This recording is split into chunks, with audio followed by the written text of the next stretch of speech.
From Interfaith Alliance, this is State of Belief Radio. I'm your host, Reverend Welton Gaddy. Last April, I spoke to writer and public speaker Andrew Bowen about Project Conversion. Very much an attempt to form a one-man interfaith alliance, I think. And at that time, Andrew promised a book on his experience. Now he's delivered with Project Conversion, One Man, 12 Faiths, 1 Year, just out in book form. And so I am delighted to welcome Andrew Bowen back to State of Belief Radio. Andrew, great to have you here again. Hello. Thanks for having me. First of all, Andrew, I want to congratulate you on the book and to note that the unity that you were seeking for yourself with Project Conversion has come to me in another form. I see only 5-star reviews of the book at Amazon. So congratulations on that as well. Thank you. Do you feel good about it?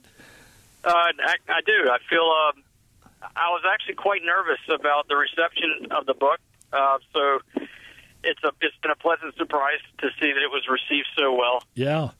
Well, for folks who may have missed our conversation back in April, and I can't imagine that anybody missed it, but someone may have, would you just briefly summarize your own background and what led you to want to do this project?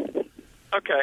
Well, the premise of Project Conversion was that I basically had to come up with a self-styled prescription for my hatred toward religion itself and the faithful.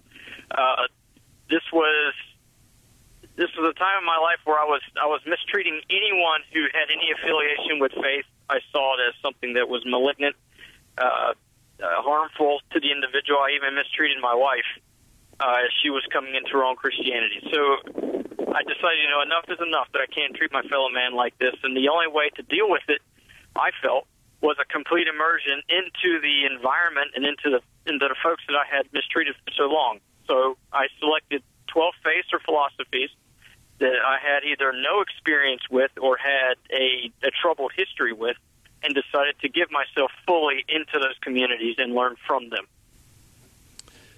Tell me, was it harder or easier than you expected it to be? It was a completely different universe than what I had anticipated. And the more I got into the year, the more I realized that all anticipation should be left to the side. Huh. And in order to do this, in order for the complete immersion to work, I had to let go of all expectations. So that was probably the most difficult part right there, not dealing with the notions of what it was going to be, but in releasing any anticipation, any expectations at all, and just letting it be what it was going to be. I find it interesting that in getting ready to write the book and then in writing the book, you must have felt some extension that went beyond what you blogged about and what your notes were about. So what do you think presenting this quest in book form adds to your ability to convey to its readers? Well, first and foremost, before the blog even started, I was a storyteller, and I've been in fiction for 10 years. So what I had to do, and one of the issues with the blog itself, was that I only had 30 days to present both my experiences and information about the religion itself. Right. The book presents a completely different avenue of approach here. Mm-hmm. What people are seeing in this book are the behind the scenes and between the blog posts. What they're seeing is Andrew Bowen and all the dark moments, all the private moments. They're seeing how my family is affected. They're seeing how I'm interacting with my mentors and people of different faith communities. They're seeing all these little nuances that occurred outside the purview of the blog itself. So what they're getting is a narrative arc mm-hmm. of how I developed the prelude to coming into the project, and then its culmination at the end. It's a completely different beast than the blog itself. I'm interested, Andrew, do the readers get some glimpse of each religion, or do they just get your interpretation of each religion? The book itself gives a bird's eye view of mm-hmm. the faith itself, and what they'll see is my development through the lens of that faith. So they will learn about the different tenets, the particular holidays, things of that nature through my experience with it. So, and then in that, they'll see how the faith itself informs my transformation. So they're getting a balance of the two, whereas in the blog, it seemed purely objective information about the religion itself and a little bit of my journey in there. Andrew, I'm going to refer our listeners back to our April 2012 interview because you talked in depth then about what you gained from this experience. I'm also curious, what did writing the book do to you? You've told us how the book is different from your blog and all of that, but you had to go back through all of that and in a sense, relive all of those experiences. So it wasn't like the blogging. What did you learn writing the book? You bring up a very good point. Writing the book itself was nearly as painful and enlightening as actually living it out. It was a very cathartic experience. I purposely took a few weeks in hiatus from the blog before I even started penning the book because I needed some type of decompression, some return to neutrality. Practicing those faiths in such intensity and such depth almost created a muscle memory for me. So in order to write the story of what happened, I needed to step away. But there were plenty of moments where I would read over the notes I had taken, or because I kept a private journal apart from the blog itself during the year. And reading over those moments, I was in a state of disbelief. No pun intended. But in some of the private moments that I had, and some of the conversations with my wife and with some of my mentors, and even random strangers, it still shocks me today when I read over it, some of the things that had happened, and to see the person I was before and who I am today. I am curious about two questions in particular. Was there one faith tradition that was most difficult to observe compared to the others?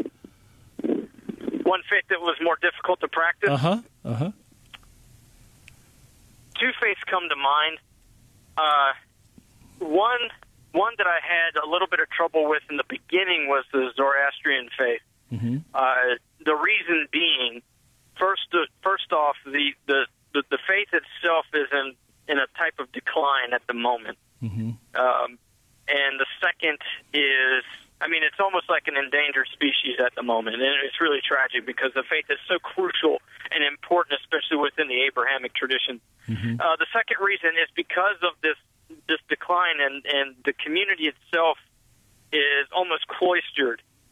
There is no open conversion into that faith. So even if I wanted to become one by default, I couldn't even belong to it. So how was I able to do that by proxy and during the year? Sure. So coping with that was difficult. The second faith that was probably the most difficult was when I practiced in November as a Jain monastic. There's a reason that monks don't live with families. Because it just doesn't work. It doesn't work with everyone involved. That's exactly right. Yeah, so, trying to couple the monastic lifestyle with the householder lifestyle was very conflicting. So those were probably the two most difficult months. Yeah. Probably your wife didn't like that very much either. Readers will find out in the book. That was my wife was a champion. I think she was everyone's favorite character. I was just kind of a sideline throughout the story. But that was the first time she really snapped. I see. Because Jain monks, in general, they don't bathe, and for reasons of harming life. And so I thought I was going to be able to do that, living with 3 other people, and she quickly informed me that was not the case. So I had to compromise a little bit there. What faith group most surprised you? Most surprised me? Yeah. I don't think any of them necessarily surprised me as much as my reaction to them was more of a surprise. I had a particular negative history with the Latter-day Saints and Islam in particular.